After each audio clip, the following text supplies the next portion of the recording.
Whoever's idea it was to have Vancouver versus Anaheim at 1 p.m. PST on a Saturday, on a night where there are 13 NHL games going on, please, somebody has gotta explain this.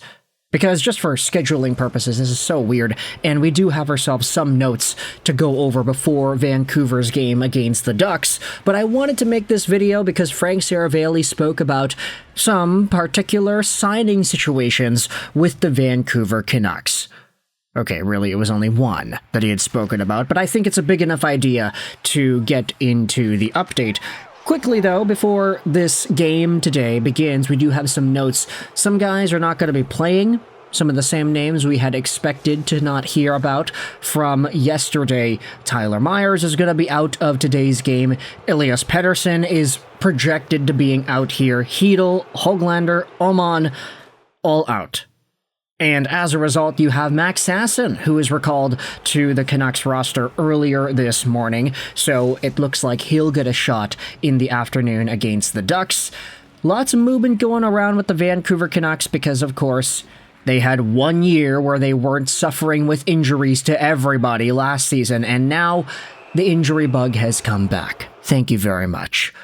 However, whatever happens against the Anaheim Ducks today, it doesn't really matter. The Canucks still have such low odds at making the Stanley Cup Playoffs, and today's win, if they do get the win, it's only going to improve their odds by a very slight margin. It's so out of reach at this point. They'll go from 1% to 3% if they beat Anaheim today. Doesn't really matter. But in this video, what I wanted to focus on was Frank Seravalli's comments on the Daily Faceoff live show, talking about Brock Boeser and whether or not he feels Boeser is going to leave.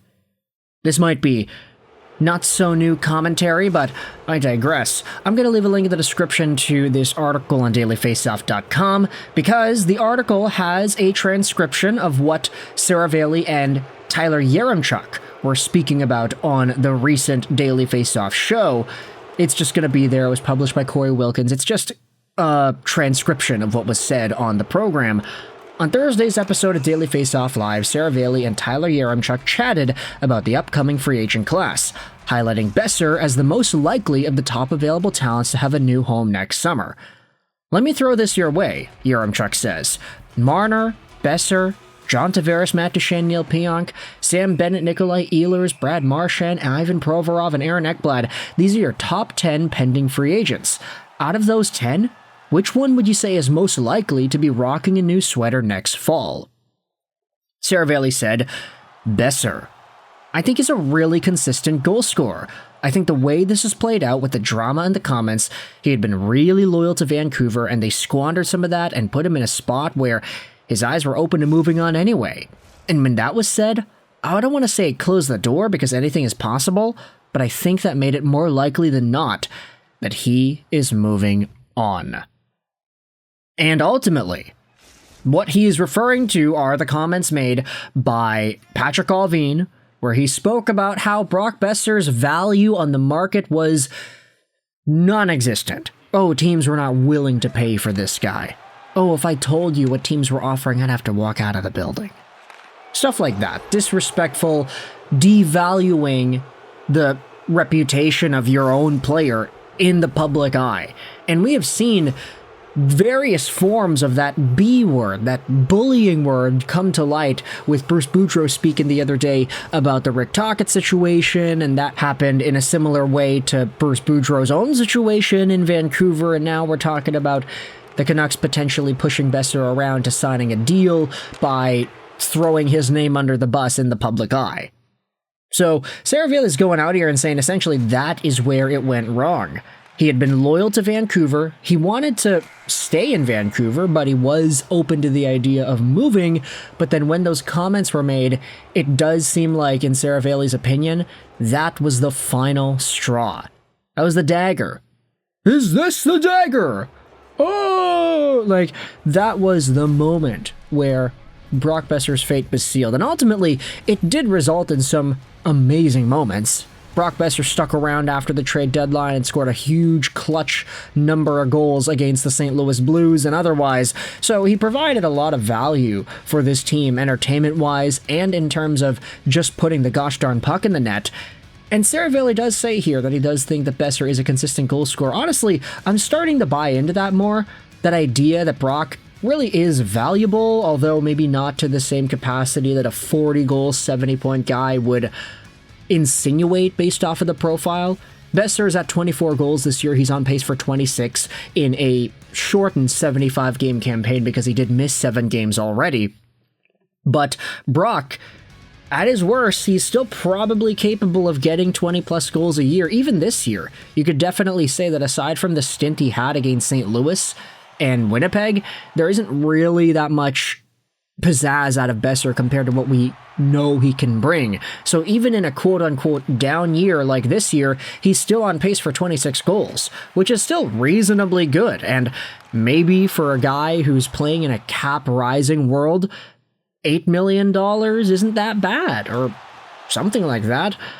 I don't know. I don't want to backtrack on all the other stuff that I had said on this YouTube channel over the past few months, but at some point, I mean, if Brock Boeser is in that spot where he feels like he wants to move on already, he doesn't feel he's getting that respect from the Vancouver Canucks organization, they're not willing to meet his contract demands, they're not willing to talk highly of him in the public eye.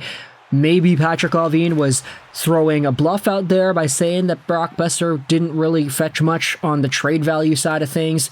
I don't know if that's really a good move, but it's what he ended up doing.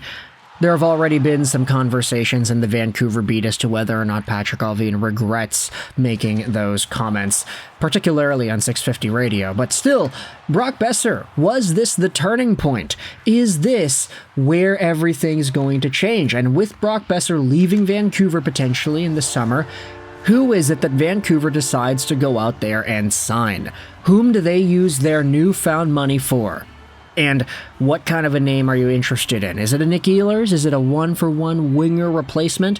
Do you want to get into the offer sheet game? There are some conversations we can dive into in regards to the offer sheet, and I think there's a really big one that I want to talk about either today or tomorrow, depending on if I have the time.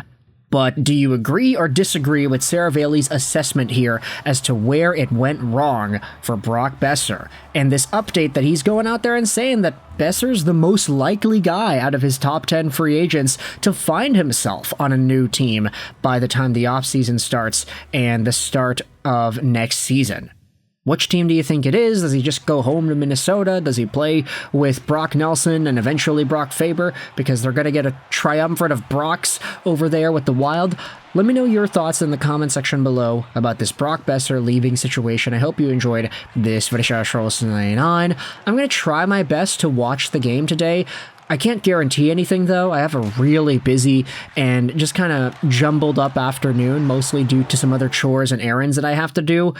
Yeah, there was a lot of unexpected stuff that happened yesterday outside of YouTube, and it really threw a monkey wrench into my plans for the weekend. So I'm not sure if I'll be able to watch the Canucks game. I'll try to make a post-game video about it afterwards. I do feel like I want to make a post-game video, even though I know it's not really all that hot of a topic anymore. Oh, the Canucks are playing a game against Anaheim. Who cares? They're already out of the playoffs.